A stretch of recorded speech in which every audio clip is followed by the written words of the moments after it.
بسم اللہ الرحمن الرحیم۔ خلاصہ قرآن پارہ نمبر 4۔ ناظرین، پارہ نمبر 4 میں یہ حقیقت نمایاں کی گئی ہے کہ دین میں اصل قدر دعووں کی نہیں بلکہ اللہ کی اطاعت، تقوی اور اس کی راہ میں اخلاص کے ساتھ خرچ کرنے کی ہے۔ اہل کتاب کے بعض رویوں، ان کے شبہات اور ان کی کج بحثی کو واضح کر کے اہل ایمان کو ہوشیاری، صبر اور ثابت قدمی کی تلقین کی گئی ہے۔ غزوہ احد کے پس منظر اور نتائج کے ذریعے بتایا گیا ہے کہ آزمائشیں ایمان کو پرکھتی ہیں اور کامیابی کی بنیاد اللہ پر اعتماد، اطاعت اور نظم ہے۔ پھر سورۃ النساء کے آغاز میں خاندان، یتیموں، عورتوں کے حقوق اور نکاح و وراثت کے احکام کے ذریعے معاشرتی زندگی کی مضبوط بنیاد رکھی گئی ہے۔ ان آیات بینات میں اہل کتاب کے بعض دعووں کی تردید کی گئی ہے اور یہ واضح کیا گیا ہے کہ تورات کے نازل ہونے سے پہلے کچھ چیزیں بنی اسرائیل پر حرام نہ تھیں۔ یہ بھی بیان کیا گیا ہے کہ بے شک سب سے پہلا گھر جو لوگوں کے لیے مقرر کیا گیا وہی ہے جو مکہ میں ہے، جو برکت والا اور سارے جہان والوں کے لیے ذریعہ ہدایت ہے، اور اس میں واضح نشانیاں ہیں۔ صاحب استطاعت لوگوں پر اس گھر کا حج اللہ کا حق قرار دیا گیا ہے، اور جو انکار کرے تو اللہ سب جہان والوں سے بے نیاز ہے۔ اہل کتاب کو متنبہ کیا گیا کہ وہ اللہ کی آیات کا انکار کر کے اور لوگوں کو اللہ کے راستے سے روک کر خود خسارے میں پڑ رہے ہیں۔ اہل ایمان کو خبردار کیا گیا ہے کہ وہ ایسے لوگوں کی باتوں میں نہ آئیں بلکہ اللہ کا دامن مضبوطی سے تھامے رکھیں، کیونکہ جو اللہ کا دامن مضبوطی سے تھام لے گا وہ سیدھی راہ کی طرف رہنمائی پائے گا۔ اہل ایمان کو حکم دیا گیا ہے کہ اللہ سے ڈرو جیسا کہ اس سے ڈرنے کا حق ہے، اور تمہیں موت نہ آئے مگر اس حال میں کہ تم مسلم یعنی اللہ کے مطیع و فرما بردار رہو۔ ایک مضبوط اصول دیا گیا ہے کہ اللہ کی رسی کو سب مل کر تھامو اور تفرقے میں نہ پڑو۔ یہ بھی ہدایت دی گئی ہے کہ تم میں ایک جماعت ایسی ہونی چاہیے جو بھلائی کی طرف بلائے، نیکی کا حکم دے اور برائی سے روکے۔ تفرقہ اور اختلاف کے انجام سے خبردار کیا گیا ہے اور بتایا گیا ہے کہ اللہ کی آیات واضح ہو جانے کے بعد اختلاف کرنے والوں کا انجام سخت ہے۔ اللہ ہی کے قبضے میں آسمان اور زمین کی بادشاہی ہے اور اسی کی طرف سب کو لوٹنا ہے۔ امت مسلمہ کو خیر امت، بہترین امت قرار دیا گیا ہے، کیونکہ وہ نیکی کا حکم دیتی اور برائی سے روکتی ہے اور اللہ پر ایمان رکھتی ہے۔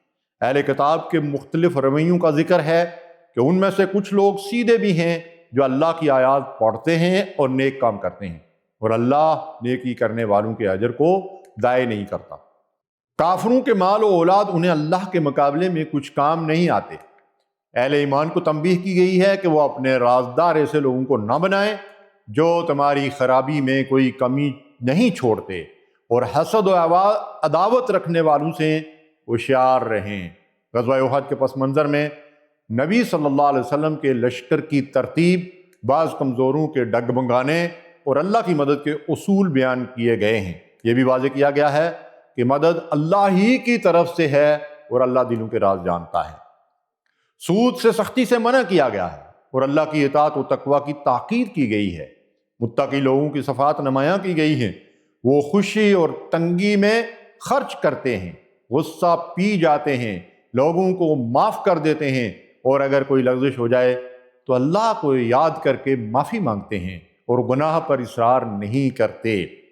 گزری ہوئی قوموں کے انجام سے عبرت دلائی گئی ہے۔ یہ واضح کیا گیا ہے کہ تم آزمائشوں کے بغیر جنت میں داخل ہو جانے کی توقع نہ رکھو۔ اللہ ایمان والوں کو بھی آزماتا ہے تاکہ سچے اور ثابت قدم لوگ نمایاں ہوں۔ یہ بتایا گیا ہے کہ رسول اللہ صلی اللہ علیہ وسلم بھی انسان ہیں۔ اگر وفات پا جائیں یا شہید کر دیے جائیں تو دین سے پیچھے ہٹ جانا درست نہیں۔ احد میں اہل ایمان کو پیش آنے والی کیفیتوں کی طرف بھی اشارہ ہے، اور یہ بات سامنے آتی ہے کہ اہل ایمان کی کامیابی کی بنیاد صبر و ثبات اور ثابت قدمی اور اللہ سے مدد کی دعا ہے۔ کافروں کی پیروی سے روکا گیا ہے، اور یہ بات واضح کی گئی ہے کہ زندگی اور موت اللہ کے اختیار میں ہے۔ مصیبت کے وقت صبر اور درست رویے کی تلقین کی گئی ہے اور منافقانہ سوچ کی تردید کی گئی ہے۔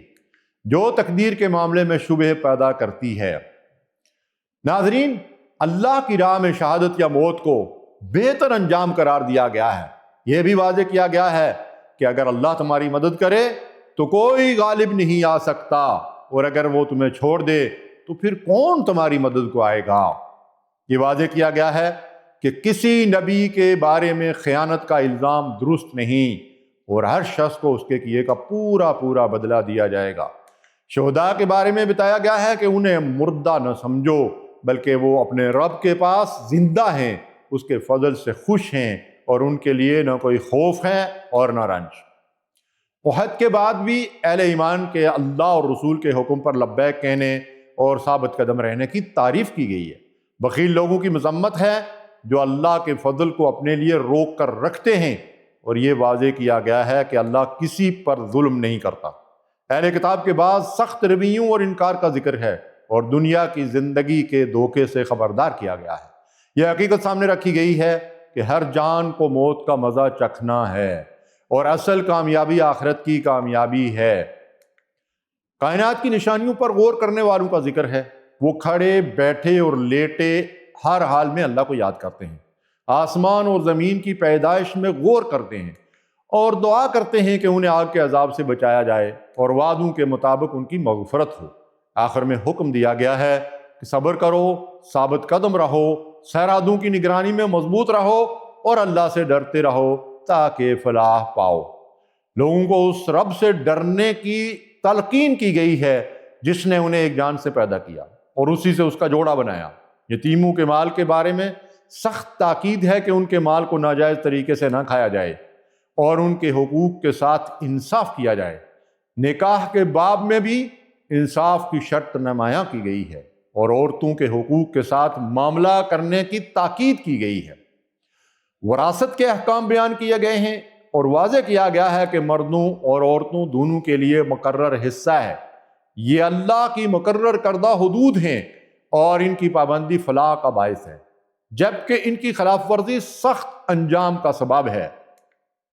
اخلاقی بے راہ روی سے بچانے کے لیے تنبیہ اور اصلاح کے اصول سامنے آتے ہیں، اور یہ بتایا گیا ہے کہ توبہ وہی معتبر ہے جو برائی پر اصرار سے پہلے اور اخلاص کے ساتھ ہو۔